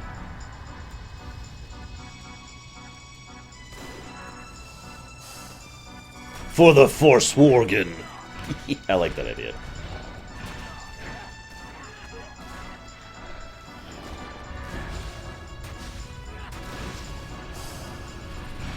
But yeah, for those of you not aware, the main reason the goblins were accepted as a people in the Horde was because of the fact that that Garrosh was totally okay with all the terrible, horrible things they were doing, because he didn't give a damn, because he's Garrosh. That's just kind of how he works. As long as you give me results, you may desecrate as many lands as you desire. Was pretty much how Garrosh saw that. Because Garrosh. Just think, Nixandra may end up being the mother of a new black dragonflight. In death, she has given the gift of generations to Azeroth. With the major black dragons out of the Badlands, it's safe to move the egg. You'll find me on a small plateau north of New Kargath. Alright. I will ride my magical unicorn over there. Alright, we need a different playlist for this. Give me just a second.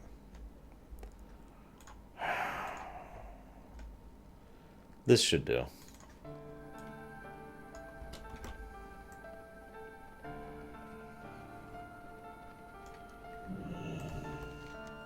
The egg must always be moving.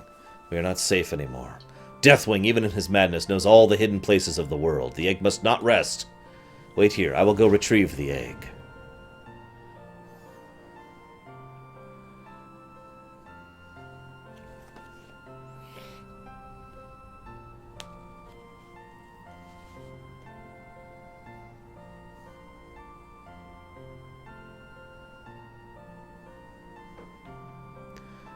Just put that right there.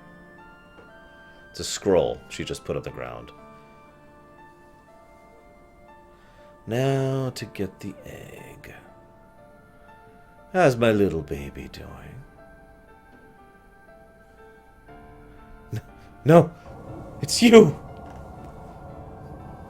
That's Deathwing, for those of you not aware. You impetuous little whelp. I know exactly what you and the mortal are up to. Are you ready to die, dragon? Yes, please, just show mercy to the egg. Please. Mercy? There is no mercy! You will burn for this dragon!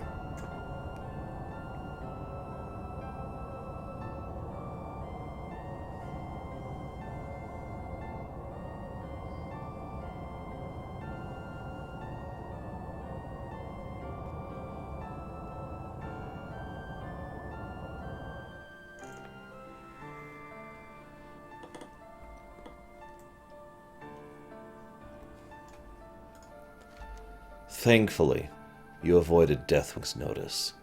Ray and the Black Dragon Egg, however, were not so lucky. The coast is clear. If Raystraza or the egg were able to evade Deathwing's flames, you should probably need your assistance as soon as possible. So there's the scroll she left. Heroes, if you are reading this, then my suspicions were correct. Deathwing has found us. The egg is destroyed, as am I. This was actually the plan from the beginning. You see, the egg that Deathwing destroyed was not the egg he sought. It was my own.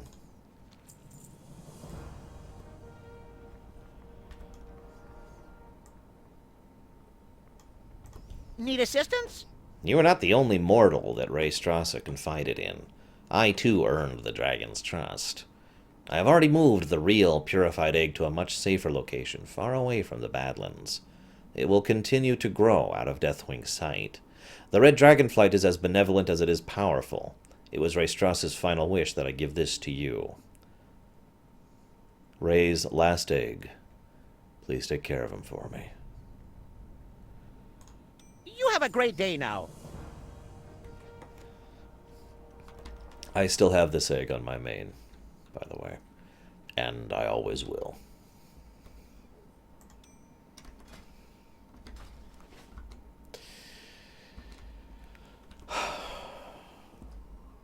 So. In case those of you are not aware, the last black dragon egg actually becomes the gentleman we will actually meet a great deal of in Pandaria. He calls himself Wrathion.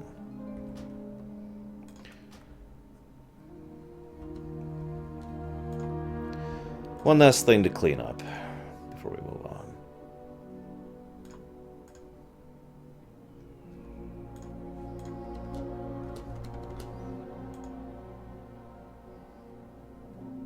Yes, Prince Wrathion.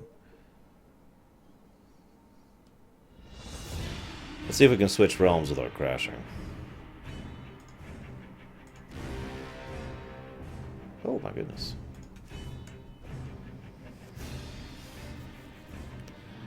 Unfortunately, due to the nature of this, I couldn't get in position properly. I should have done this off camera, but I was in a hurry.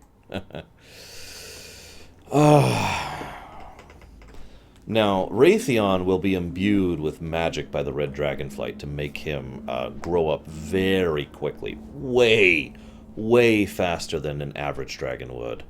In fact, based on what we find out in the future, and this is true as of Legion as well, by the way, because we're decent people, Eru? I don't understand that question. Damn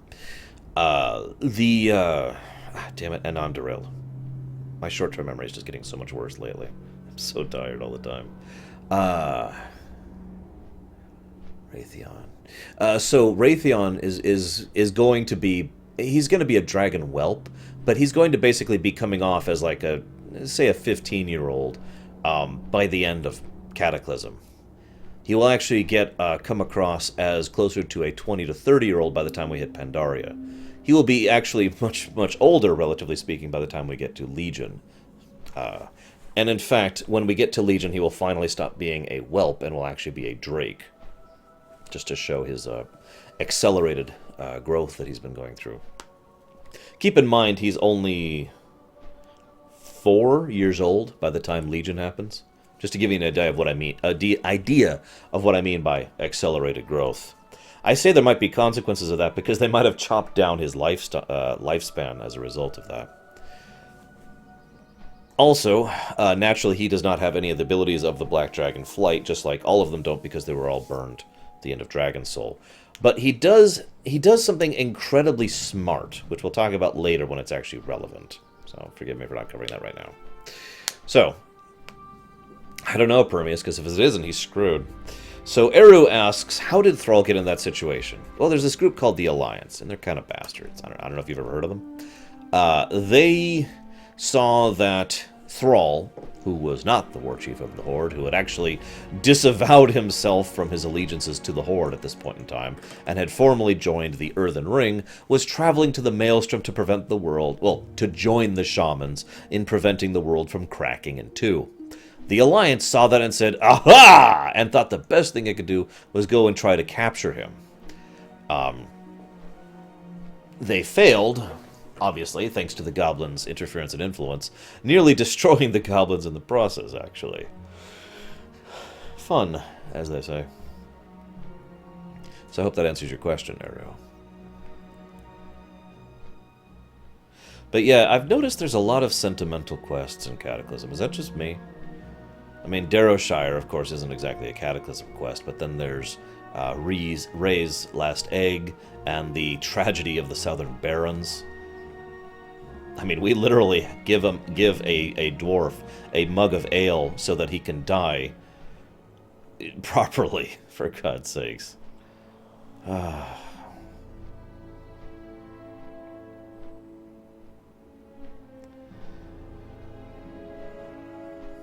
Wrathion calls himself the son of Deathwing as sort of a metaphoric thing.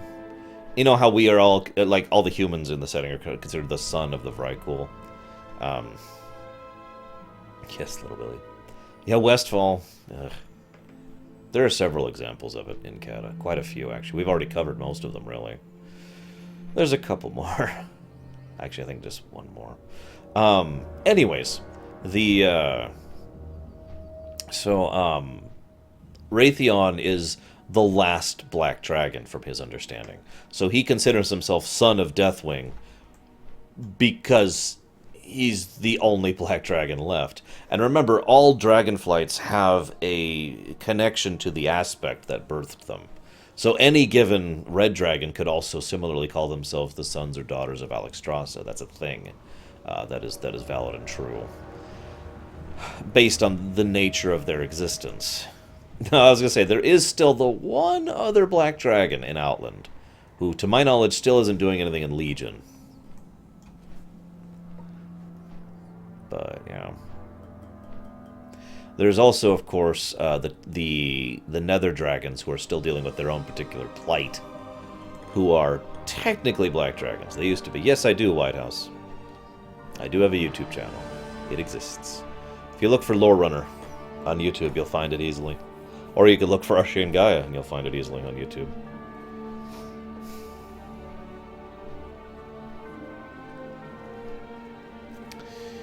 Well, Bitmonk, on the one hand, I am both in favor of it and against it. Oh, by the way, I wanted to show this off, too. This is the other reason I was going to fly down here. You see this? This didn't used to be here. That scar goes from coast to coast. Literally. You can actually see it, bisecting the continent. Basically, what happened is his movement through this area literally ripped the continent apart by a few hundred feet, creating that scar. Because, yeah... Anyways, so on the one hand, I like having content being specific to class stuff, because, you know, of the same reasons anyone likes class-specific content. On the other hand, I don't like it because it means everyone else gets to go and watch YouTube in order to get it. Deathwing did that, Rory. The gentleman we mentioned earlier. The black dragon aspect of Doom. Oh, I actually gotta remember my way through here. It's been a while since I've done this route to get in. I am getting quite a few people who have never heard of me before. Yes, Spirit of Memory. I doubt they'll stick around. Most people are probably just here to watch the WoW stuff. But it's still neat to see new faces and interact with new people. Welcome to Uldaman.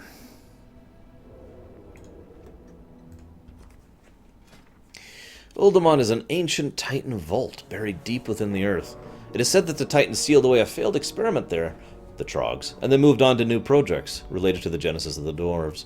Tales of fabled treasure containing great knowledge have enticed would-be treasure hunters many times to come into yada yada yada. So here's the thing.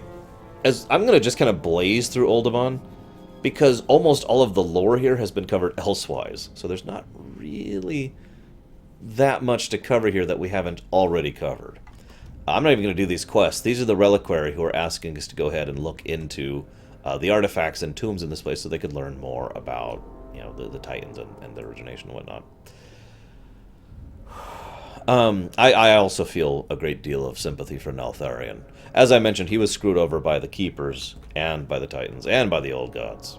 Have I had bad trolls? Oh, of course I have, Lava. There's a reason we have locked down security so hard. But it hasn't been too bad. Now here's the really fun, interesting lore bit about Uldaman. The thing I really want to share with you. We don't know what its purpose was. I'm serious. This place, we know what Ulduar's purpose was. We know what Uldam's purpose was. And both are specifically mentioned and called out as such, even in the War Chronicles books. The engine of creation and the engine of a re-origination, right? What the heck was Uldaman for? This is also one of the only other real Titan facilities in the world. Unless we're counting these experimental labs of Unguro and Sholazar, both of which we know exactly what their purpose is. So that leaves one location that we don't really know why it was here, Uldaman. Now we know its original purpose was not to carry the vault, to carry the discs of Norgannon. Those were brought here to hide them from Loken. Remember that? So it's possible it is a vault, and that the Keepers, being the logical, ordered people they are, thought, well, okay, well, we'll, in order to hide the discs from Loken, we'll put them in the vault, right? I mean, so that is a logical answer to that. But other than that, I got nothing. There does seem to be no machinery in this area, which is actually worthy of note. Now, this is actually a boss up here. Let's read his thing really quick. That's Revelosh. Some luminaries in Ironforge's prestigious Explorers League have theorized an ancient link between their people and the Trogs, pointing towards the Trogs' hoarding of Titan artifacts as a reflection of the dwarves' own reverence for such wondrous devices. If that is true, the Trog known as Revelosh can be considered the Trog equivalent of an archaeologist, although any historically minded adventurer who would encounter him would be inclined to call him a thief. Also, Indiana Jones reference. Whoop, hang on. Clear and distinct Indiana Jones reference right here. And deliberate. Now, this is a weird one. This is Ironya. I mentioned her several times while we were going through the book, because she was mentioned several times. And I asked if people knew who she was, and most people said no.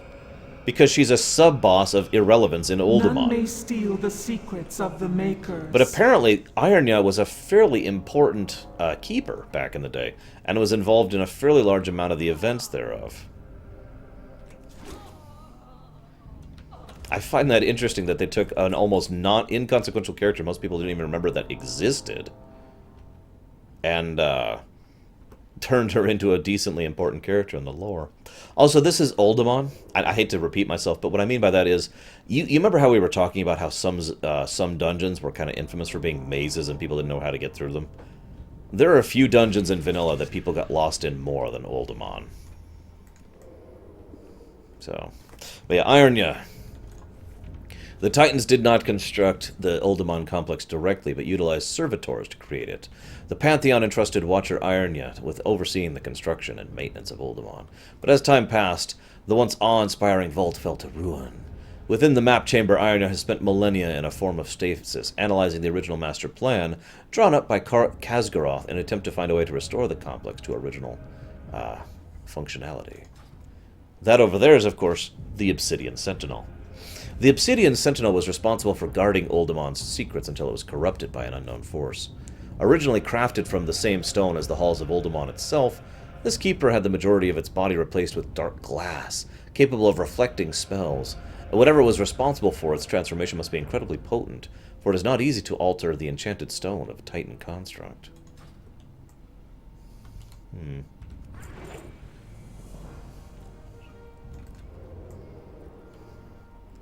And yes, sorry, Bragwin, or sorry, War Widow, that Bragwin has answered you, but yeah.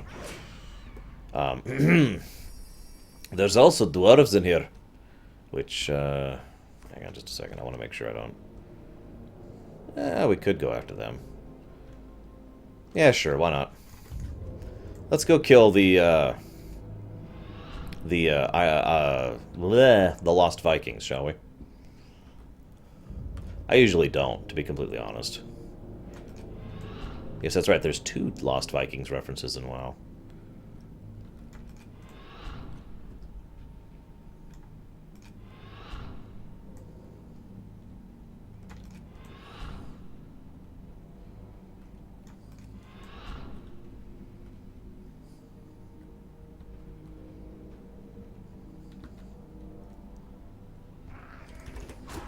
So here we've got Olaf, Eric, and Balog. Yes, it's the same Lost Vikings. And they're dead. Yay! We just killed the guys who just helped us. Isn't that great? Seeking fame and, more importantly, fortune, the 3 brothers Eric, Olaf, and Balog took on a contract from the Explorers League to delve deep into the halls of Uldaman and clear a path for a group of researchers. For these 3 dwarves, however, clearing a path unfortunately entailed getting hopelessly lost in an ancient labyrinth. Proud dwarves to the end, they fight to prevent the secrets of Uldaman and the Explorers League from falling into the hands of the Horde. But if we come here as a dwarf, we can still kill them, so... Anyways, let's just not think about that too much. I don't want to miss... I already did that, Is that? Yeah, that's what I thought it was. We'll go ahead and do him next. Doop, doop, doop.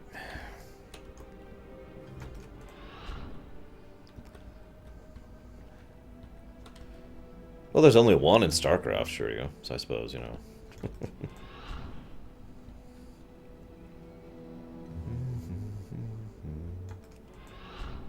You notice there are earthen here, by the way. I can explain that, too. I might even actually do it.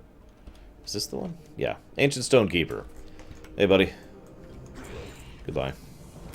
So that is one of the many golems that staffed and operated the Great Titan Vault. The Ancient Stonekeeper was part of a small group that served as an intermediary between the Watchers left in control of the facility and their many servitors, their managers.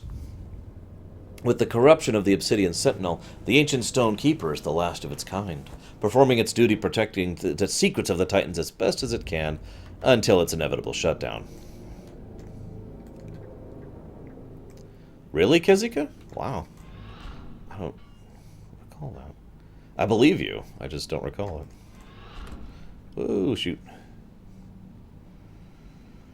They were drunk, headcanon. You know what? I like that idea. They were drunk. Hang on a second.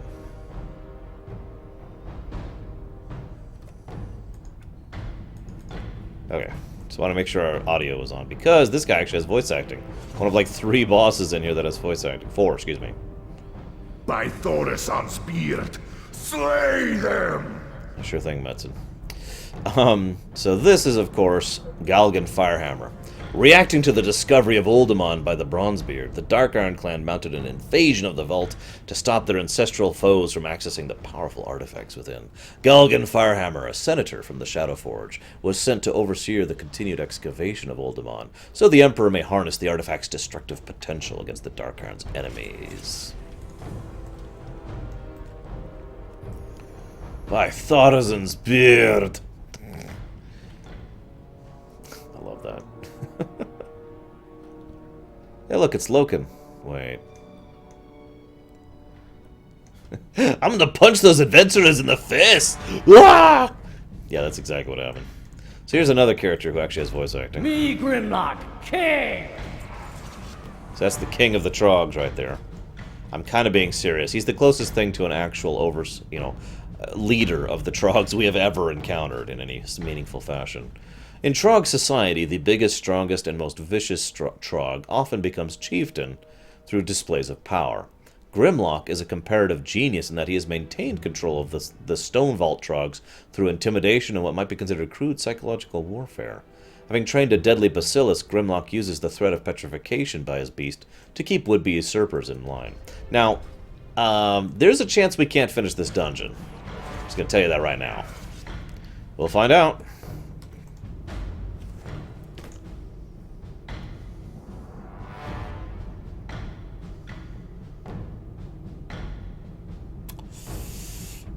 Yeah, so I saw this coming. And I've known about this for a while. Oh, maybe we can finish it. Okay, never mind, they fixed it, This used to require 3 people to do. Like, flat required, could not do it alone. Apparently they have changed it. Which is funny, because I even looked this up, and it's still, in all the resources I found, still insisted you needed 3 people to do this, so... Yay, we can do the rest of the dungeon. I do not off the top of my head, no, sure you. Interesting, Kezika. Well, that's kind of cool, actually. So, now that we're done with that, did I already read? Yeah, I did. Okay. So, you might wonder what Earthen are doing here. This is actually explained in the Chronicles book, but I can explain it very, very simply. Basically, there were 2 types of dwarves, Earthen, that came here, those afflicted by the curse of flesh and those not. Both of them went into stasis here, basically to preserve themselves as Earthen. Thank you, Bregman.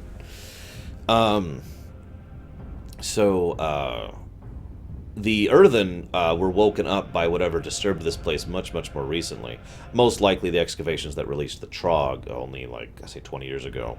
And so the Earthen are wandering around serving the place in a relatively lack of understanding of what they're doing. Arcades and Ironia probably attacked us because, I mean, we are organic, non-Titan life, and therefore not only are we, their enemy and don't matter, not only do we not matter, but we are their enemy. Because we are not Titan life, so we don't matter, and we are organic, so we are their enemies. That's probably why they attack us, and why the Earthen attack us as well. The funny thing is, I doubt they were going to do anything about it. They were just probably sitting around here being Titan creatures, just, yep, hanging out for billions of years, because that's what Titan creatures do. Titan Forge is actually what they call them. But let's talk about Arcades. He's actually one of the big keepers. Arcades is actually a stronger component of the lore than he has any right to be. Again, this goes back to the Chronicles book. Because of his interactions with several things, including the Discs of Norgannon, Loken, Tyr, and being one of the 3 individuals responsible for the fact that humans, dwarves, and gnomes, and by consequence high elves, exist at all. Deep within Uldaman is a chamber containing one of the greatest treasures of the Titans, created by Norgannon himself. Not true. However, thus far, no explorers have managed to gain access to the relic. Actually, that might be true. For any attempt to do so, activates the Great Watcher Arcades, an immense guardian who easily dispatches treasure seekers through his powerful attacks and a veritable army of servants. Crafted from some of the oldest, strongest stone taken from Uldaman's depth, Arcades is a foe as formidable as he is ancient. Behold, Arcades. Who dares the wrath of the Makers?